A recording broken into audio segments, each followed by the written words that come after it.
먼저 이 호세아 신학에 대해서, 그러니까 호세아 전체에 대한 어떤 그 말씀을 드리기 전에 우리가 좀 예언서에 대한 이해의 정립이 좀 필요할 것 같아요. 물론 이미 다들 알고 계시고 또 목사님들 나름대로 예언서에 대한 이해가 있으실 줄 알아요. 근데 이제 우리가 보통 예언하면 보통 사람들이 오해하는 것이, 예언은 마치 미래를 예견하는 것처럼 이렇게 이해를 하죠. 그러나 성서에서 예언은 맡을 예자를 써요.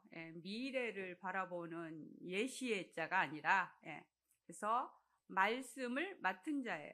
그러니까 말씀을 맡아서 전달하는 것. 그러니까 가장 기본적으로 얘기한다면 이것은 이제 헬라어 프로페테스라고 하는 어휘에서 나왔는데, 그것은 바로 신의 명령을 받아서 전달하는 것, 혹은 신의 뜻을 맡아서 전달하는 것, 이것을 예언이라고 해요. 그리고 이제 그것을 전달하는 사람을 우리가 프로페테스 해서 예언자 이렇게 얘기를 하죠. 그래서 예언은 언제나 현재예요. 그리고 그 현재의 예언은 바로 또한 앞으로 다가올 미래에 대한 현재이고, 그것은 또 종국적으로 예수 그리스도께서 다시 오셔서 완성하실 그 종국적 종말을 또 이야기하기도 하죠. 그래서 예언에 보면 이사야 56장에서 66장 내용들, 그 다음에 에스겔서의 후반부 내용들이 있죠.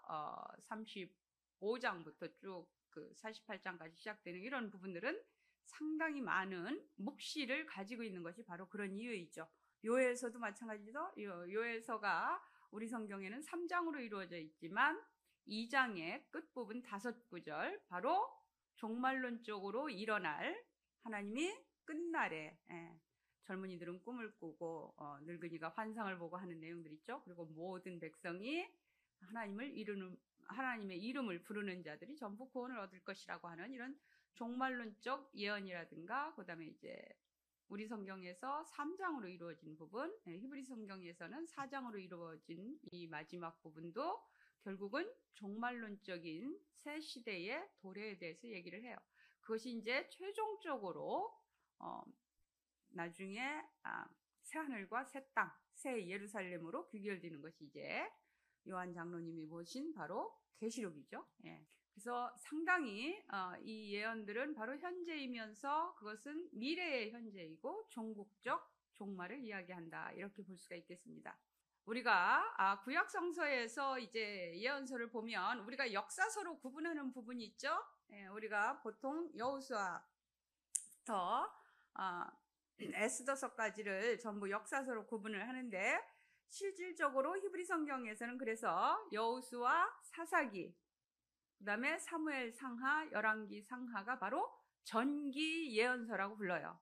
그러니까 그 역사서의 내용을 보면 역대 왕조사들도 전부 보면 하나님이 예언자들을 통해서 말씀하시고 그대로 그것이 역사 안에서 성취되는 것을 볼 수가 있죠.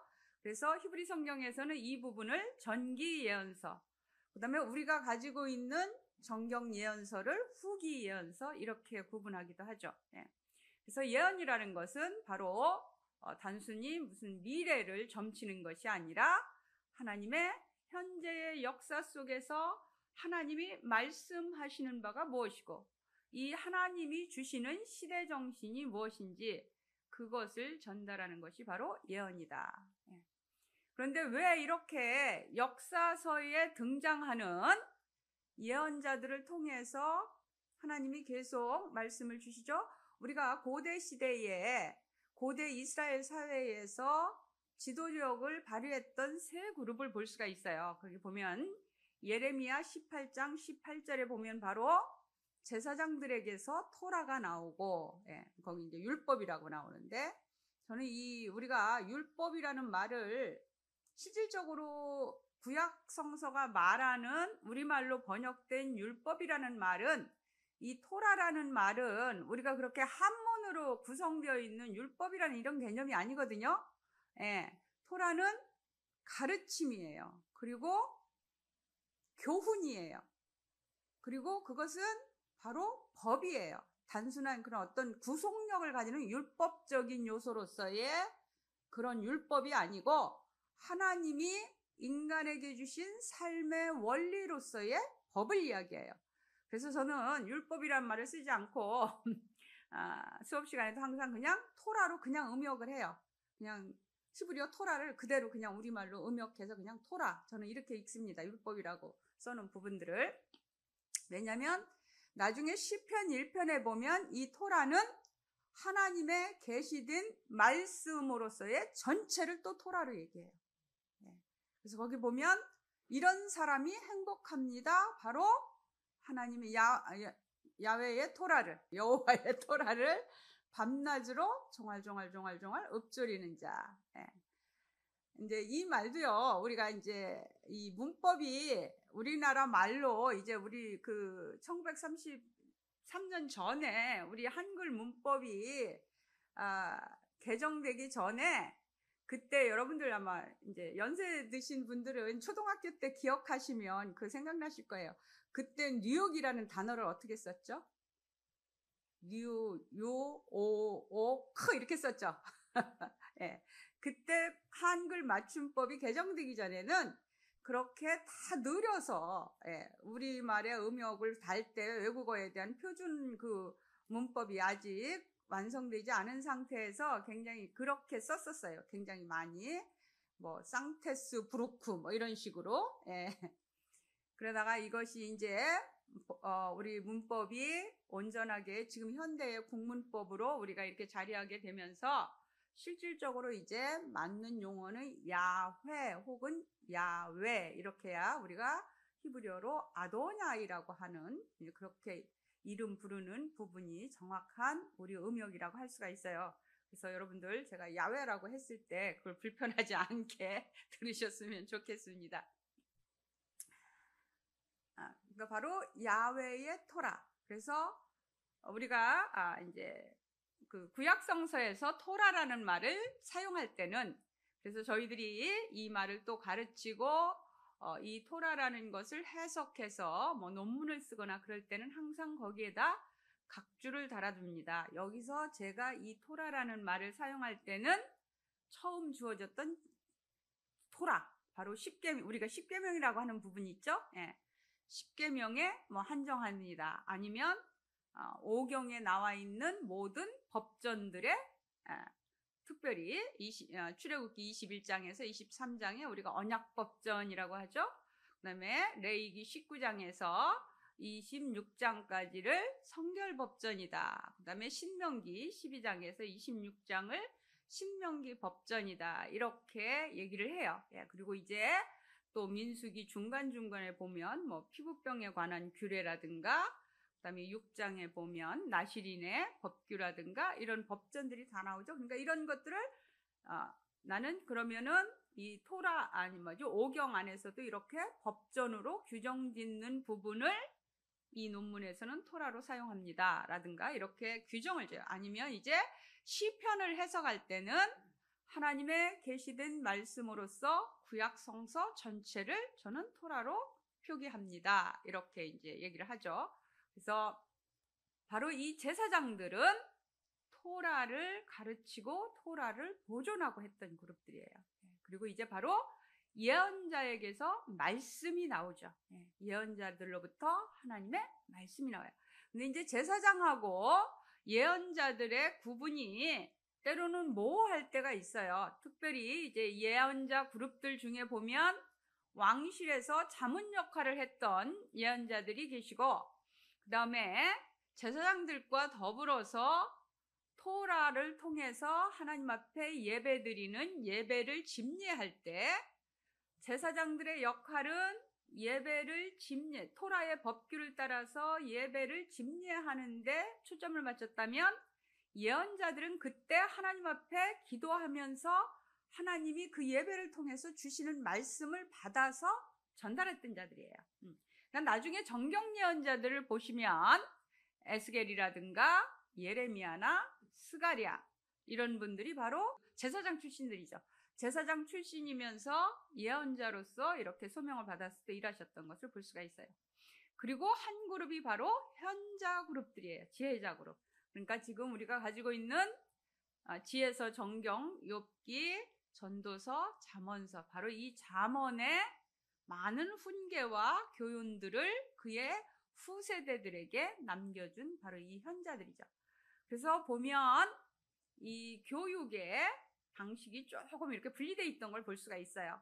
토라를 통한 하나님이 주신 삶의 원리들을 해석하고 가르치고 그것을 기본으로 해서 하나님 앞에 예배를 집례했던 제사장 그룹들과, 그리고 하나님 앞에 직접 현실을 아뢰고 또 하나님이 때로는 그들에게 말씀하셔서 하나님으로부터 오는 그 말씀을 받아서 전달했던 예언자들, 그리고 실질적으로 이제 토라 안에서 하나님의 백성들이 살아가는 삶이 무엇이냐, 바로 그 삶의 처세와 그 지혜를 가르쳤던 분들이 바로 현자들이죠.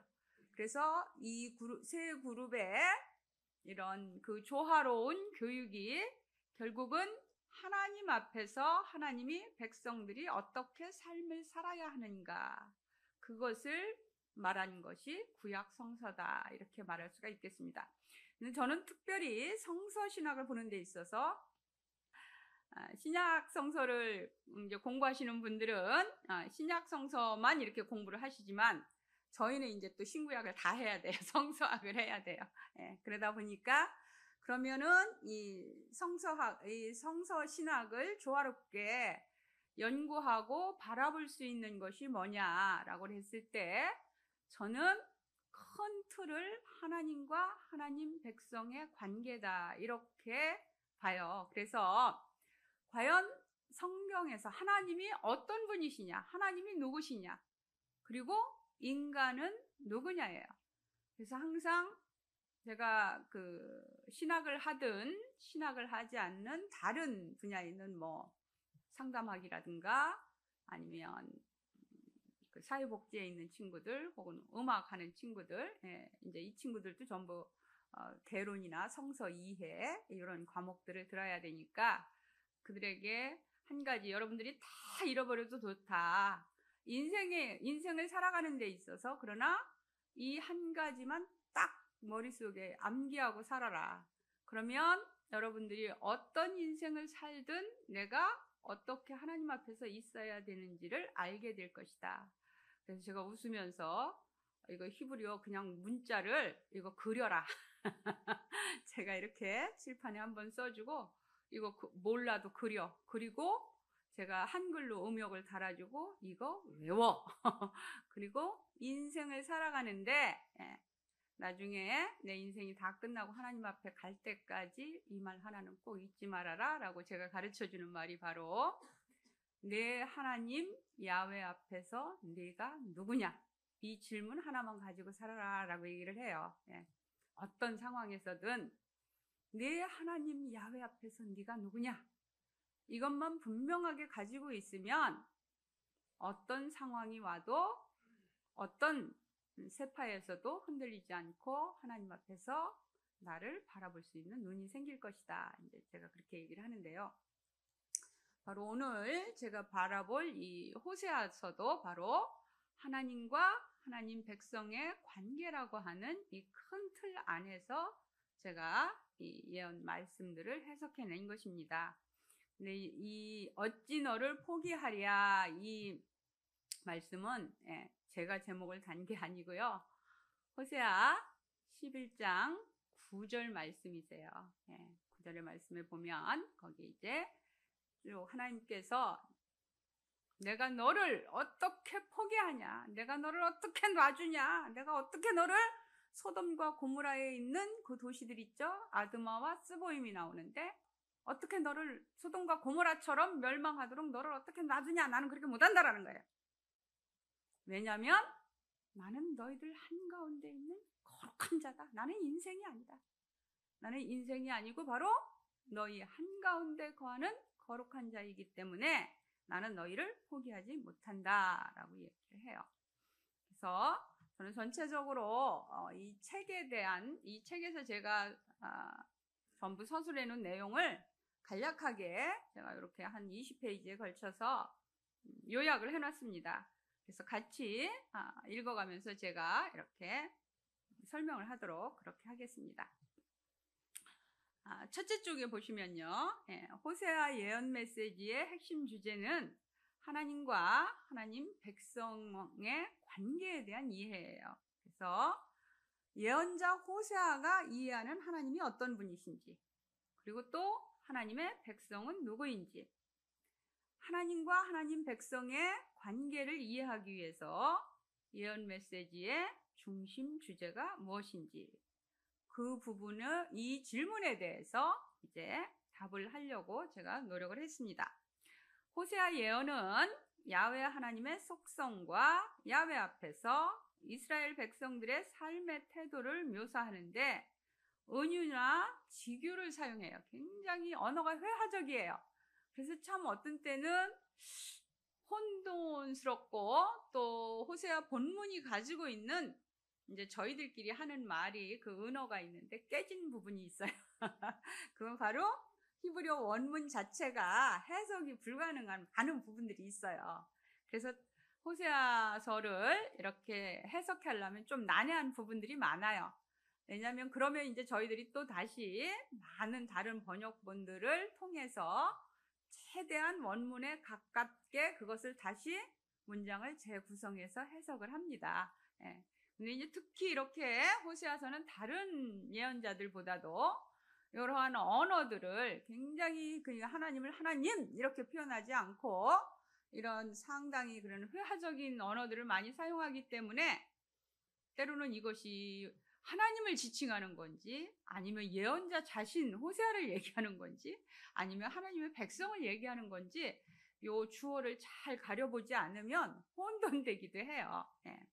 그래서 이 하나님의 성품과 정체성을 그려내는 그런 호세아의 회화적인 이미지들이 그 시대 현재를 살았던 사람들은 그것이 이제 어느 정도는 이렇게 해석하기가 쉬웠겠지만 오늘날 왜 우리가 이 디지털 문화에 있으면서 특히 우리 젊은 친구들 보면 문자 보낼 때 굉장히 약어를 많이 사용하죠.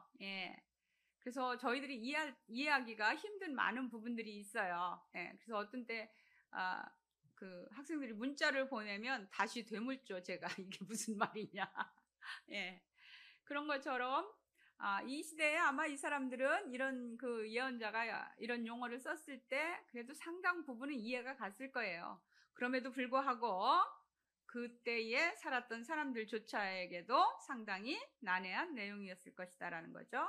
그래서 제가 좀 몇 개 이렇게 추려봤어요. 거기 보면 하나님의 모습이에요. 하나님의 모습이 이렇게 그려지는데 마음이 산산조각난 아픔으로 고통스러워하는 남편의 모습이 1장부터 3장에 보면 하나님과 하나님의 백성의 관계를 남편과 아내의 관계로 얘기하죠.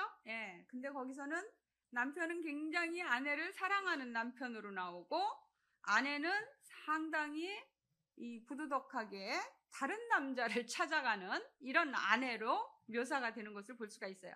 근데 거기에 보면 그것이 바로 하나님과 이스라엘의 현재의 모습을 그렇게 그려내고 있죠.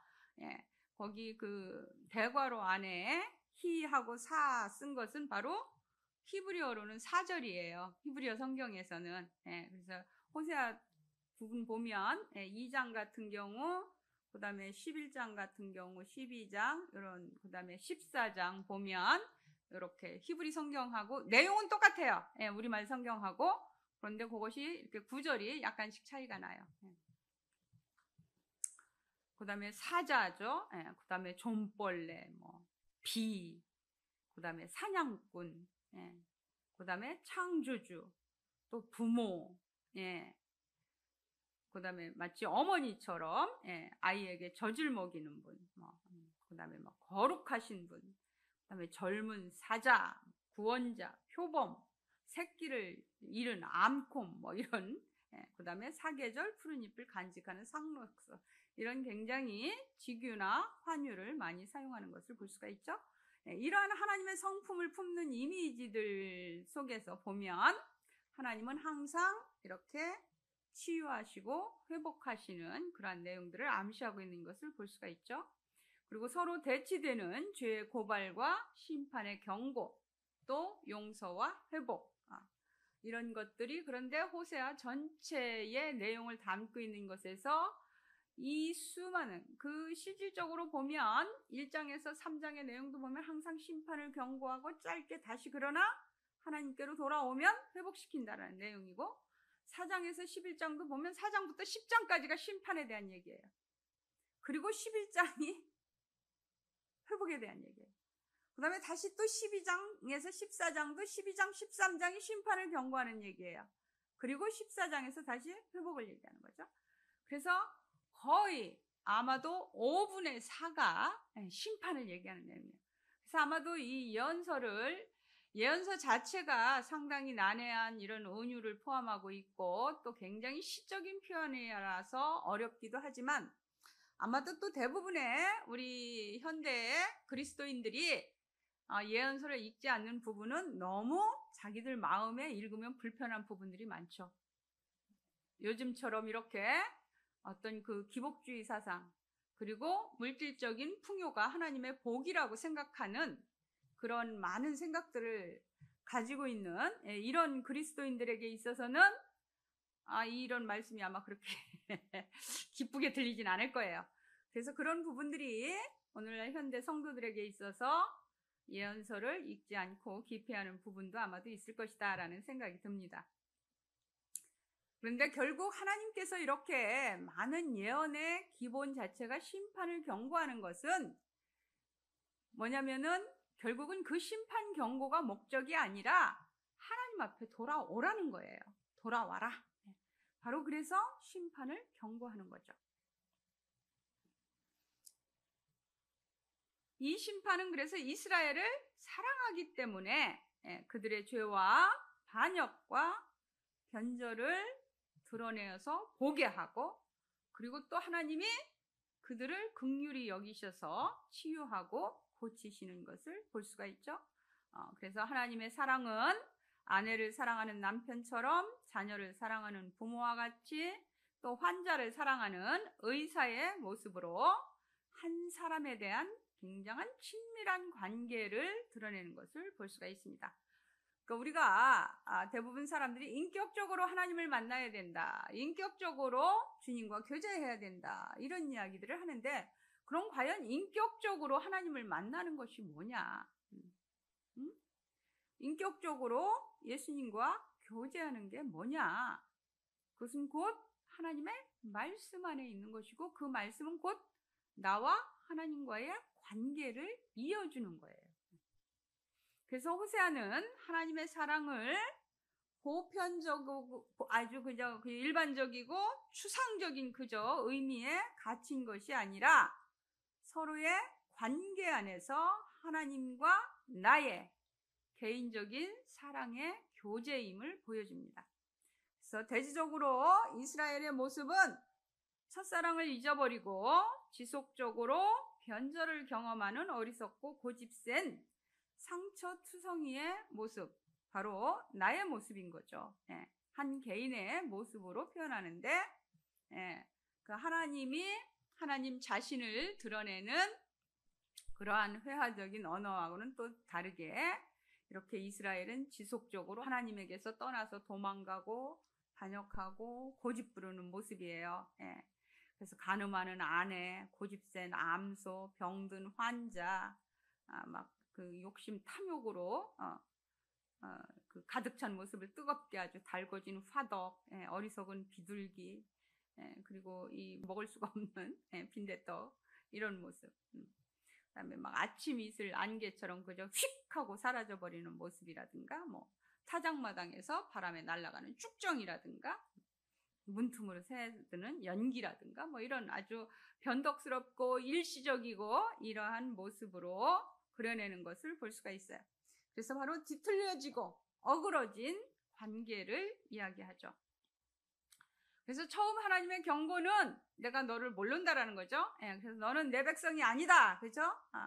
그리고 너는 긍휼함을 얻지 못할 것이다 라고 얘기를 해요.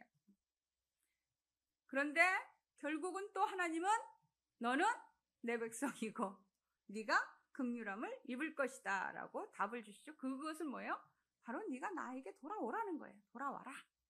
그리고 너와 나의 관계를 바르게 하자라는 것이죠. 그래서 이 책의 연구 목적은 호세아 예언 메시지의 신학적인 이해를 탐구하는 것으로, 호세아 예언 메시지는 크게 1장에서 3장, 4장에서 11장, 12장에서 14장의 큰 구조로 분류를 할 수가 있습니다. 그래서 이 본 연구에서는 바로 이 세 개의 큰 틀 안에서 통합적으로 내용을 이해하고 해석하는데, 그 중심이 바로 하나님이 어떤 분이시고 하나님의 백성은 누구이며, 따라서 하나님과 하나님 백성의 관계가 무엇인지를 해석하고 있습니다. 그래서 큰 타이틀 1번의 제일 마지막 단락을 보시면, 호세아 신학은 시내산 전승의 언약을 바탕으로 하나님과 하나님 백성의 관계의 이해입니다. 그래서 호세아는 이스라엘 역사 안에서 하나님의 선택과 언약, 하나님 백성의 반역으로 인한 언약의 파기, 약속의 땅 상실의 위기, 하나님의 용서와 언약의 회복으로 이어지는 메시지를 전달합니다. 그래서 호세아 신학의 절정은 야훼 하나님의 거룩한 속성이 변함없는 사랑으로 그의 백성의 죄와 고통을 끌어안는 것입니다. 이것이 바로 11장의 내용이고, 그래서 호세아서가 이렇게 1장에서 3장은 남편과 아내의 관계, 그 다음에 10장에서 11장은 부모와 자녀, 그러니까 4장부터 10장까지 심판을 경고하는데, 11장의 회복에 있어서 하나님이 당신과 이스라엘의 관계를 설명하는데 바로 아버지와 아들 관계로 얘기해요. 그러니까 부모와 자녀의 관계로서의 그 회복을 이야기하죠. 그리고 12장에서 14장까지 중에서도 12장, 13장에 다시 죄악을 고발하면서 14장에서는 생태계가 회복되어지는 그 은유를 가져와요. 그래서 생태계 회복의 은유를 통해서 하나님과 하나님의 백성의 관계를 설명해요. 그러니까 이렇게 큰 세 단락이 각각의 은유적인 표현, 남편과 아내, 부모와 자녀, 그 다음에 생태계, 식물 생태계를 통해서 하나님과 하나님의 백성의 관계를 설명하는 것을 볼 수가 있죠. 그런데 그 전체에 대한 이렇게 서로 다른 은유를 통해서 관계를 설명하면서도 바로 이 11장의 하나님의 거룩한 속성의 절정을 통해서 호세아 전체를 하나님과 하나님 백성의 관계로 볼 수 있는 그 신학적인 핵심, 바로 하나님의 사랑에 있다라는 것이죠. 그것이 제가 호세아서를 보는 관점입니다. 두 번째 큰 제목에 보시면 예언자 호세아와 사회 환경에 대한 부분이 있죠. 자, 잠깐 앞에서 말씀드렸듯이, 자, 앞부분 여호수아, 사사기, 사무엘서, 그다음에 열왕기서도 바로 전기 예언서로 봤다 그랬어요. 그래서 왕조가 들어서면서는 특별히 공적인 업무를 담당하는 바로 이 공무원과 같은 예언자 그룹들이 있었어요. 그리고 우리가 그 아하시야하고 그 아합 왕조 때 보면 그 북왕국 이스라엘 아합이 길르앗 나무를 뺏으러 가자고 할 때 그 아하스한테 요청하죠. 참 여호와스한테 우리 형제잖아, 나 도와줘. 그러면서 와서 우리 저기 아람 군대한테 뺏겼던 거 그거 뺏자. 그렇게 얘기할 때 그런데 우리가 이렇게 가면 안 되니까 그래도 예언자한테 물어봐야죠. 이 전쟁이 하나님이 우리한테 허락한 건지 허락하지 않은 건지. 그럴 때 보면 거의 400여 명의 예언자 그룹들이 나와요. 그렇죠? 그러니까 왕권을 비호하기 위해서 이들이 데리고 있었던, 이 나라의 녹을 먹여가면서 데리고 있었던 바로 그 그룹들이죠. 그 중에 근데 전부 그 예언자들 중에 뭐라 그래요? 다 아첨하는 자들이죠. 그 왕실의 권력을 비호해주고 거기서 먹고 살아야 되니까 근데 거기에 미가야라고 하는 예언자만이 옳은 말을 하는 것을 볼 수가 있어요. 그러니까 이들이 얼마나 많은 이런 비호 세력을 가지고 있었는지, 그리고 특히 아합 왕조는 지금의 두로와 시돈, 지금의 그 야포 항구가 있었던 그 지역 있죠? 예수님 사역 당시에도 중요한 역할을 했던 바로 페니키아의 두로와 시돈 지역. 예. 이쪽에 바로 엣바알이라고 하는 사람이 당시 고대 시돈의 왕이었어요. 그러니까 엣바알이라는 말은 바알의 아버지라는 뜻이에요. 그러니까 왕이 이름 자체를 바알의 아버지라고 가지고 있었던 거예요. 그 딸이 바로 이세벨이죠. 그 이세벨과 아합이 결혼을 하면서 이세벨이 바로 이 바알 신앙을 가지고 들어오죠. 그래, 바알과 바알의 짝 아세라. 바로 바알은 농신이고 농사를 주관하는 신이고, 아세라는 풍요를 담당해주는 신이에요. 그러니까 이 가나안 땅에서 최고로 강력한 신이 누구냐? 바로 바알과 아세라인 거죠. 그래서 이 바알과 아세라의 신들이 우리가 열왕기상 18장에 보면 몇 명이나 있어요? 850명이나 데리고 있었던 거 볼 수가 있어요. 그러니까 야훼 신앙을 가지고 있었던 이 아합이, 야훼 신앙을 가지고 있었던 예언자들도 400여 명이나 거느리고 있었고, 바알과 아세라 예언자들도 850명이나 공식적으로 거느리고 있었다는 것을 보면, 그때 당시 왕권을 비호하기 위해서 얼마나 많은 종교적인 행위가 이루어졌는가를 알 수가 있죠. 그러니까 하나님과 하나님 백성의 바른 관계 안에서 하나님이 허락하신 삶의 원리, 가장 기본적인 게 우리가 말하는 십계명 10가지 말씀이죠. 그 말씀이고, 그리고 사람과 사람 사이에 지켜야 될 고대 법규가 바로 곧 출애굽기 21장에서 23장 우리가 언약 법전이라고 하는 이런 부분들이죠. 이것은 하나님 앞에서 하나님 백성이라고 하는 이 공동체가 살아야 되는 삶의 원리들이에요. 그래서 그 법을 다 주셨죠. 그 토라를 주셨는데 그것을 무시한 삶이 계속되는 거예요. 그래서 우리가 신명기 17장 14절부터 20절에 보면 왕의 법규에 대해서 나와 있어요. 나중에는 왕은 이래야 된다라고 법을 정해놓죠. 왕은 절대 재산 많이 가지지 말고 마누라 많이 두지 말고, 그리고 왜냐하면 또 이런 오늘날 말하면 좋은 차 갖지 말라는 거예요. 병마를 많이 두지 말고, 병거 많이 두지 말고, 이게 뭐예요? 그거는 전부 수입해 와야 되고, 특히 이집트에서 다 수입해 와야 되는 것들이란 말이죠. 그러니까 그러지 말고 항상 토라를 제사장에게서 베껴다가 옆에다 놓고 그걸 지침으로 삼아서 하나님의 백성들을 다스리는, 바로 직임으로 허락해요. 바로 너희 형제 중에 한 사람을 그렇게 해라. 그러나 이제 왕정이 들어서면서 결국 이 왕정은 세속적인 정치의 맛을 알고 그걸 따라가죠. 그래서 하나님의 백성들이 하나님이 주신 삶의 원리를 버리고 이렇게 타락해가는 과정들 속에서 하나님이 이제는 안 되겠다.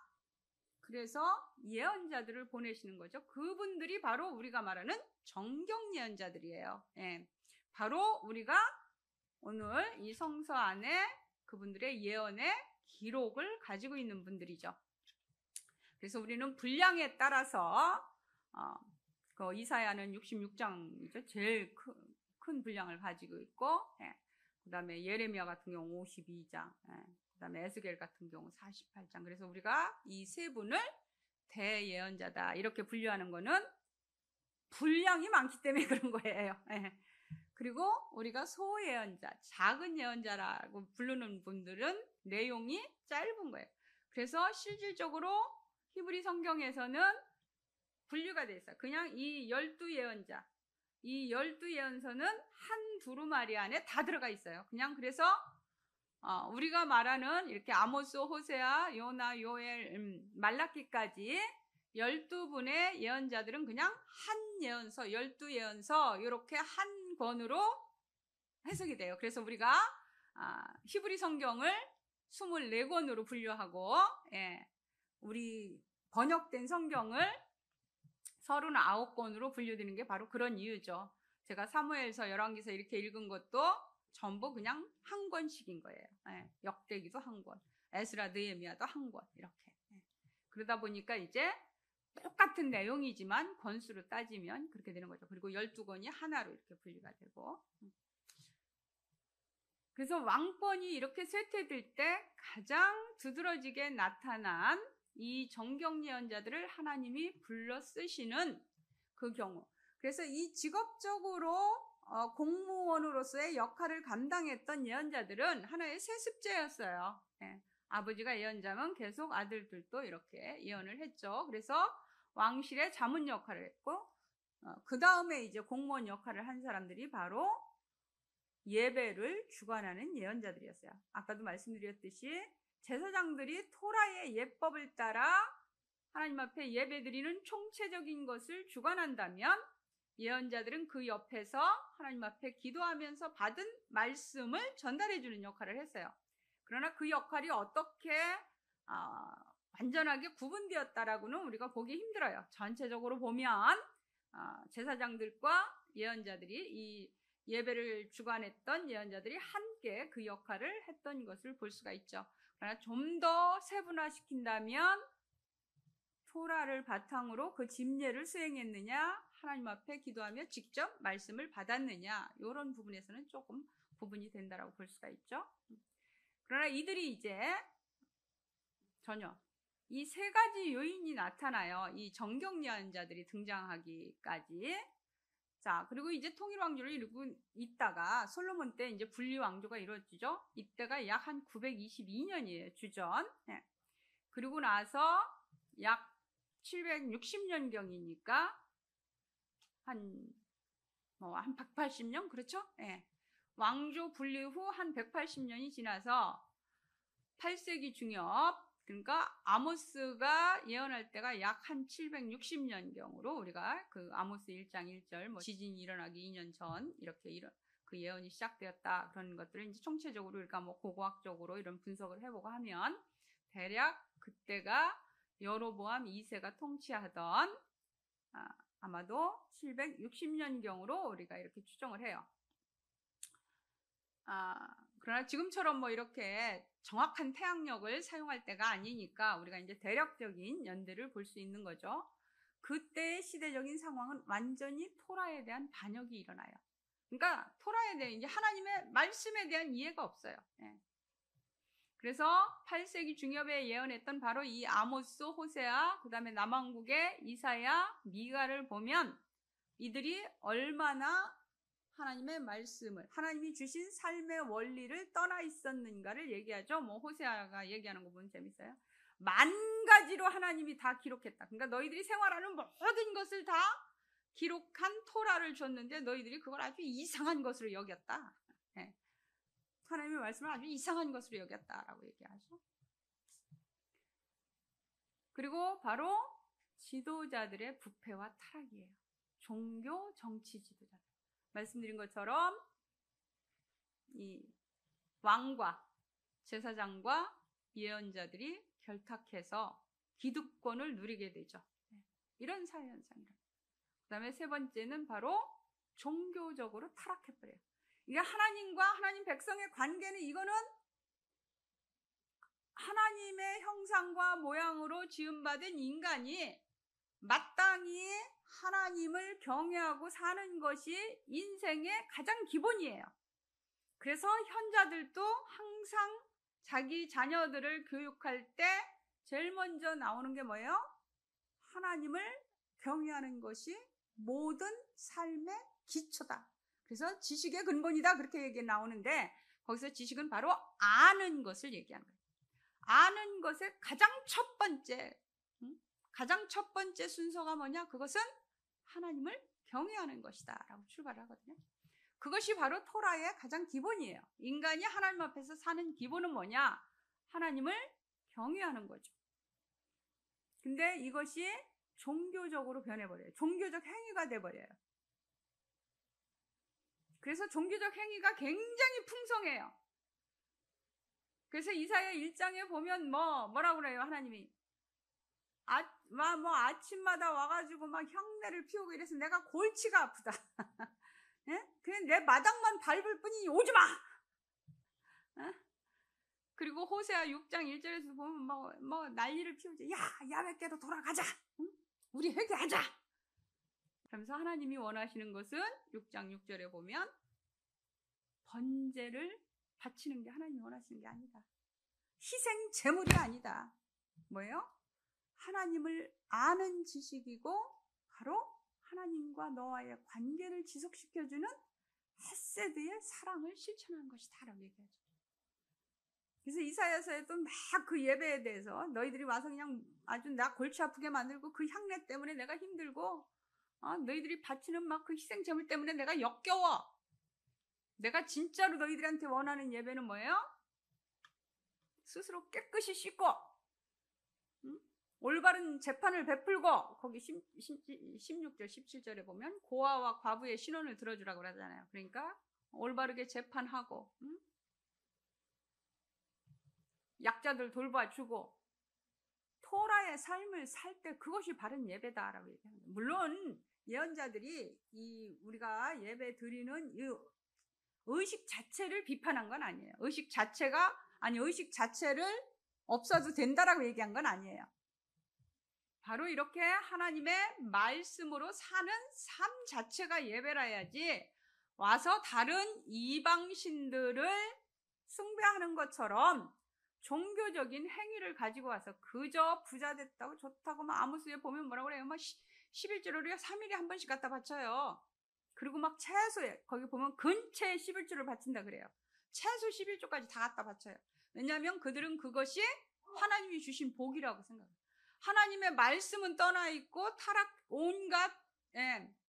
타락해서 기득권을 누리면서 경제적인 부흥을 가지고 바라보는 거는 이건 자기들이 하나님이 축복을 해줘서 이렇게 잘 산다라는 거예요. 그래서 갖다 종교적인 행위는 어느 때보다도 풍성해요. 그래서 아모스 5장도 보면 장송곡 부르라고 하면서도 3번에 걸쳐서 아모스가 강조하는 게 선을 택하고 악을 떠나라, 야훼께로 돌아와라. 이게 전부 앞에서 예배에 대한 종교적인 행위를 비판하면서 얘기해요. 미가서 6장 1절에서 7절도 마찬가지예요.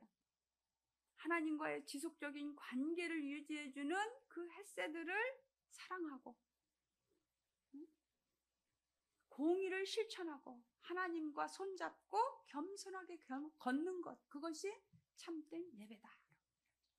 그러니까 똑같이 그때에 그 당시 바로 북왕국을 향해서 예언했던 아모스와 호세와 남왕국을 향해서 예언했던 이사야와 미가가 타락한 그러니까 하나님과의 관계를 무시하고 종교적인 행위로 타락한 예배의 모습을 지적하면서 참된 예배에 대해서 말씀하는 거죠.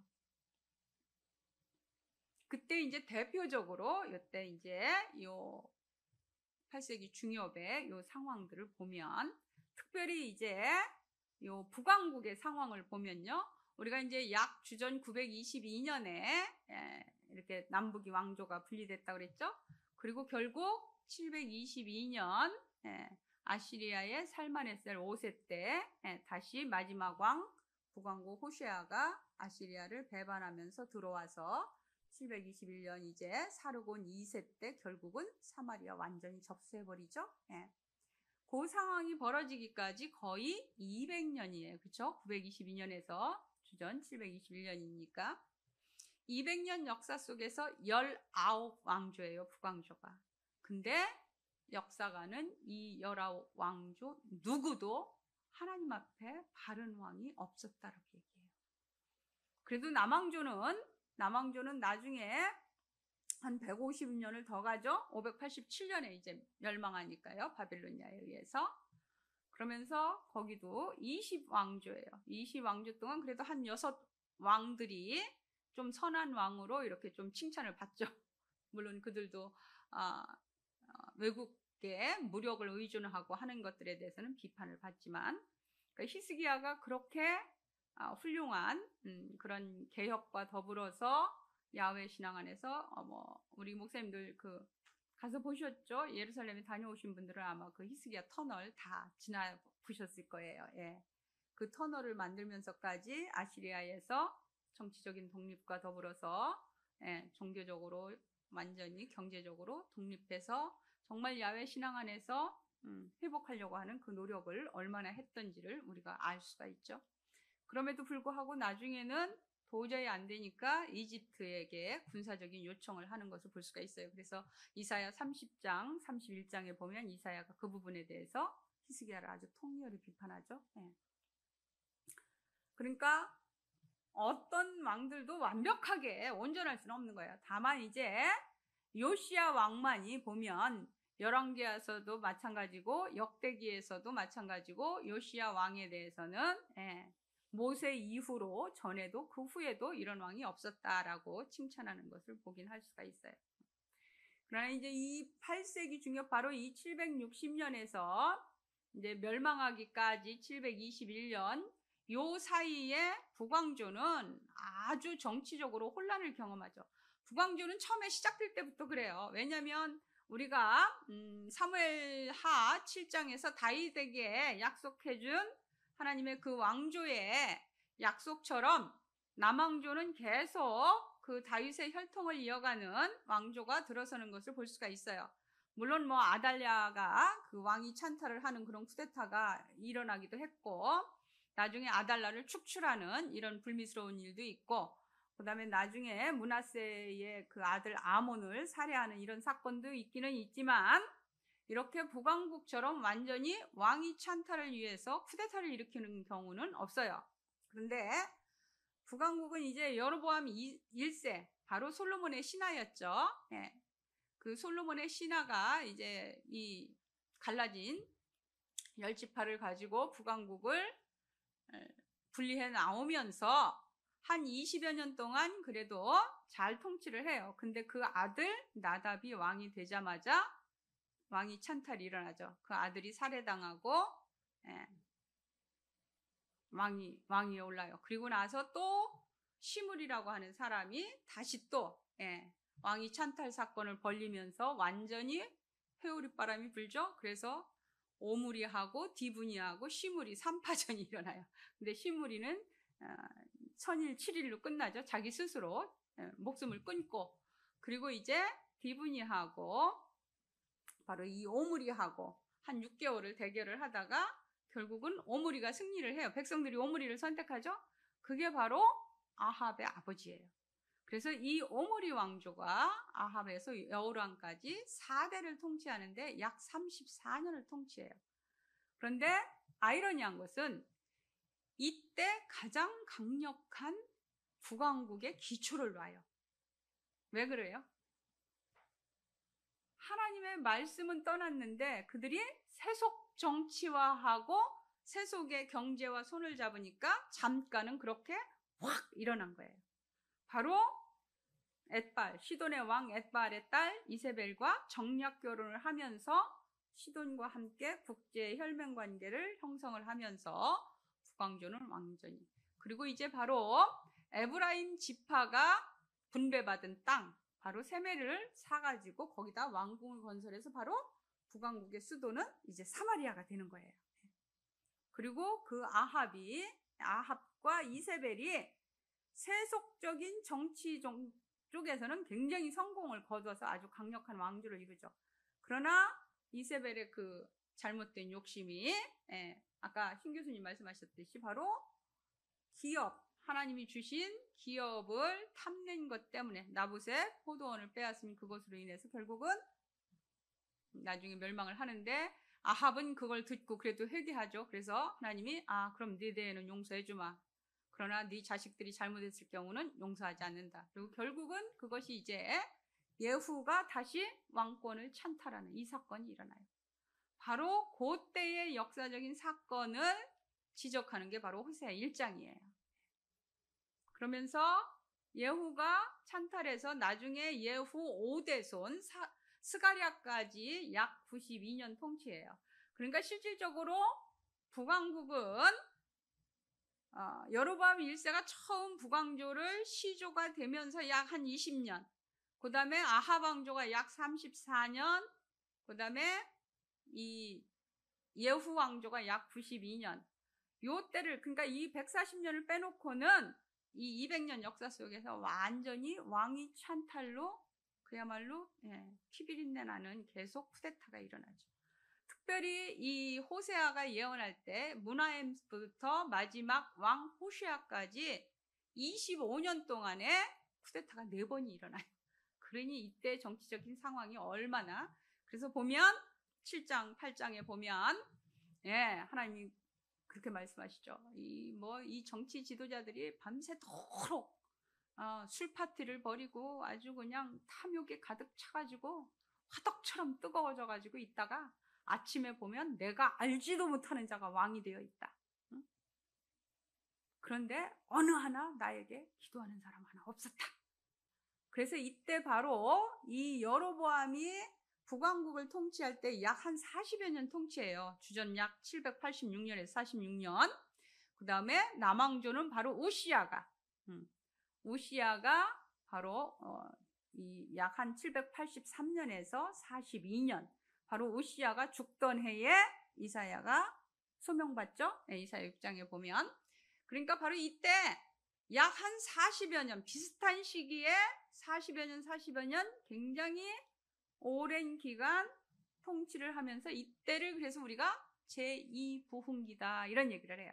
아모스 예언 마치고 호세아는 거의 북왕국 이스라엘이 멸망하기 직전까지 예언해요.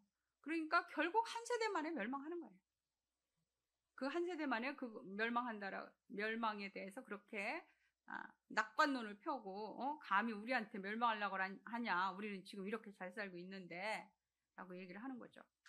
풍요롭고 건강해 보이는 겉모습과는 달리 사회 전체가 병들어 있음을 팔사기 예언자 아모스, 호세아, 이사야, 미가는 적나라에게 지적합니다. 예언자들의 입은 날카로운 칼이며 갈고 벼른 화살.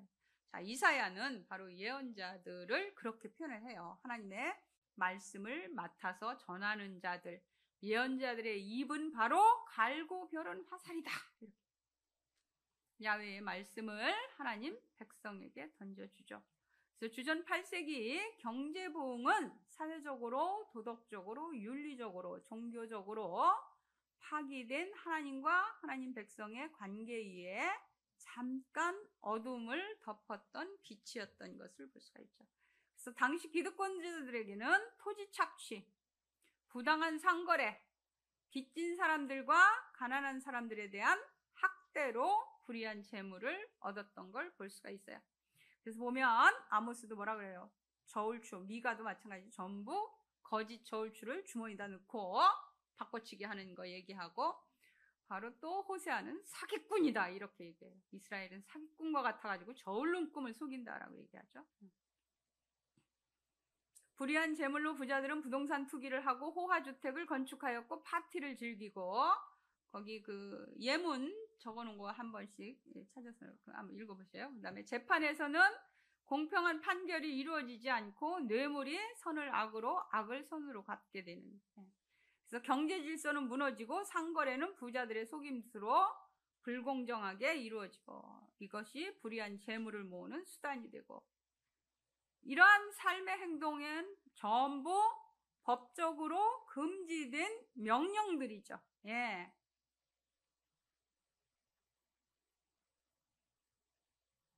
그런데 이런 것들이 제대로 이루어지지 않는 것을 볼 수가 있습니다.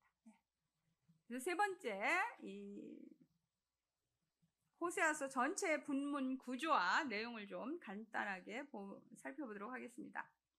호세아서의 예언 메시지는 내용에 따라서 세 부분으로 분류를 할 수 있습니다. 첫 번째 메시지는 호세아와 그의 가족의 이야기를 내용으로 이스라엘의 죄를 고발하는 1장에서 3장이고요. 그 다음에 토라를 반역한 삶의 결과, 종교 정치 지도자들의 부패와 타락, 우상숭배, 혼합 종교 제1을 고발하는 4장과 11장, 그 다음에 12장에서 14장으로 나눠볼 수 있다는 거죠. 앞서서도 계속 말씀드렸듯이 바로 계속해서 하나님의 백성들이 지금 어떤 상태인지, 어떻게 죄를 범하고 있는지, 바로 토라에 대한 반역과 정치 종교 지도자들의 부패와 타락과 그 다음에 하나님에 대한 제의가 완전히 혼합 종교가 되어버린, 야훼 신앙이 없었던 건 아니에요. 근데 마치 이런 거예요. 그러니까 바알의 이름으로 가서 야훼한테도 제사 지내고, 바알한테도 똑같이 가서 절하고. 그러니까 오늘날 종교 다원주의적 형태죠. 그래서 요즘 뭐라고 사람들이 뭐 기도해요? 서양에서는 이미 어떤 모임이 있을 때 목사들조차도 여기 우리가 가진 모든 신의 이름으로 아멘 이러고 기도해요. 후반부와 5장에 보면 뭐 온갖 이 산마다 산당들을 져놓고 그 안에서 행해지는 바알 제의와 야훼 종교가 혼합되어 가지고 완전히 거기서 막 음란한 그 바알 사제들과 더불어서 음란한 성행위가 이루어지고 하는 것들을 볼 수가 있죠. 이 정경 예언자들은 그냥 하나님이 그 시대에 필요해서 딱 그야말로 지명해서 부르신 거예요. 아모스가 얘기한 것처럼, 호세아가 얘기한 거죠. 뭐 호세아는 분명하게 그냥 부엘이의 아들 호세아 이렇게만 나와요. 자, 이제 전체적으로 보면요, 1장부터 3장까지, 이제 세분에서 보면 1장 2절부터 3장 5절까지 바로 하나님과 언약을 파기한 하나님 백성의 죄를 고발하는데, 용서하는 것에 있어서는 품고 용서하고 관계를 회복하시는 하나님. 그래서 바로 결혼 관계를 통해서 그것을 이야기하죠. 자세히 단락단락 구분해 놓은 것은 좀 목사님들 참고하시면 되겠습니다. 자, 4장부터 11장까지는 똑같이 하나님과 언약을 파기한 이스라엘의 죄를 고발하죠. 그런데 포기하지 않으시는 거룩하신 하나님 사랑으로 회복합니다. 바로 부모와 자녀의 관계, 부모 은유를 통해서 이야기를 해요. 그리고 특히 4장에서 11장은 다시 또 이렇게 5개 큰 구절로 나눠볼 수가 있고, 그 큰 단락들은 다시 또 소단락으로 나눠볼 수가 있어요. 그러니까 4장 1절부터 5장 7절 저는 뭐 또 다른 여러분들이 혹시 이제 목사님들 다른 뭐 주석서 보시고 이러면 또 다르게 분류해 놨을 수도 있어요. 근데 저는 이렇게 봅니다. 그래서 크게 이렇게 5 부분으로 나눌 수 있고요. 4장부터 11장까지를. 그 크게 나눠진 부분들은 또 이렇게 세분화시키면 4장 1절부터 3절, 4절부터 19절, 5장 1절부터 7절 또 이렇게 나눠볼 수가 있어요. 그래서 4장 1절부터 5장 7절까지 바로 현재 이스라엘의 상황을 이야기하면서 이제 이 정치 종교 지도자들의 부패와 타락에 대해서 얘기하죠. 그리고 이제 그런 어떤 기교들을 이제 이렇게 배열해 놓은 이제 어휘나 이런 내용들을 보면 상당히 이렇게 막 언어 유희라고 그러죠. 그러니까 비슷한 말을 가지고 효과적으로 전달하기 위해서 이렇게 사용하는 것들도 있고, 또 특히 7장 1절에서 8장 10절에 이런 것들을 보면 이스라엘의 죄, 특히 정치적인 우상숭배, 그러니까 하나님을 의존하지 않고 강대국의 무기를 의존한, 강대국의 무력을 의존하는 문제들 있죠. 그래서 앞부분에는 쿠데타가 일어나고, 그 다음에 강대국 의존하는 얘기, 또 쿠데타에 대한 범죄하는 얘기를 하고, 또 강대국 의존하는 얘기, 이렇게 서로 대조적으로 얘기하면서 효과적으로 자기 예언의 메시지를 전달하는 것을 볼 수가 있어요. 그리고 결국 11장 1절부터 11절 바로 하나님 사랑. 그 다음에 12장에서 14장도 하나님과 언약을 파기한 이스라엘의 죄를 얘기하고, 하나님이 사랑으로 치유하시고 생명을 소생시키시는 바로 이 식물 생태계의 은유를 통해서 말씀하신 것을 볼 수가 있죠. 하나님의 사랑은 단순히 신이 인간에게 베푸는 은혜가 아니라 인간의 반역을 친히 끌어안으시는 사랑입니다. 이 사랑 안에서 인간과 땅이 회복되고 인간과 자연이 조화를 이루며 공존하는 새로운 창조 질서가 약속됩니다. 그래서 총체적인 상실 위기를 경험한 인간과 땅은 하나님의 새로운 언약의 내용 안에서 새로운 창조를 경험합니다. 그래서 그 하나님이 다시 그 새 창조를 이루시는 얘기를 그 남편과 아내의 관계에서 그다음에 그 14장 마지막 식물 생태계 은유를 통해서 말씀하셔요. 그래서 새로운 시대를 여는 하나님의 구원과 언약으로 하나님이 주신 땅에서 하나님을 아는 지식이 주는 삶의 풍요를 누리게 되는 것이라는 거죠. 그래서 그 땅 안에서 인간에게 향하신 하나님의 기대는 바로 6장 6절로 제가 결론을 맺었습니다. 변함없이 한결같은 사랑이지 희생 제물로 바치는 제사가 아니고 하나님을 아는 지식이지 짐승을 불태워 드리는 제사가 아니라는 거예요. 하나님을 아는 지식이다. 호세아가 이 안다라는 말을 거의 22번인가를 써요. 그러니까 뭐냐면 너와 나의 관계를 얘기합니다. 관계. 그래서 호세아는 누구보다도 바로 이 관계를 굉장히 중요하게 해요. 그래서 하나님을 안다라는 것은 단순히 피상적으로 그저 이론적으로 아는 게 아니라 사랑 안에서 하나님 앞에 순종함으로 그 하나님의 사랑을 내가 경험하고 나도 그 사랑 안에 거하는 것, 그것을 호세아는 안다라고 얘기합니다. 그래서 그 남편과 아내와의 관계를 은유로 사용할 때도 그 2장 19절부터 그 23절 그 내용 보면 나오죠. 그래서 내가 너한테 장가들 거야. 바로 공의와 정의와 이 헤세드의 사랑과 진실함으로 내가 너한테 장가들 때 네가 비로소 내가 야훼인 것을 알 것이다 라고 얘기하죠. 그러니까 하나님으로부터 오는 하나님의 회복의 관계가 이루어질 때 우리는 비로소 하나님을 알게 된다는 거죠. 호세아가 계속해서 강조하는 것은 바로 하나님이 하나님과 하나님의 백성의 관계, 그것은 곧 하나님이 인간의 죄를 끌어안고 사랑하시는 그 사랑의 절정이다라고 말하고 있는 것이죠.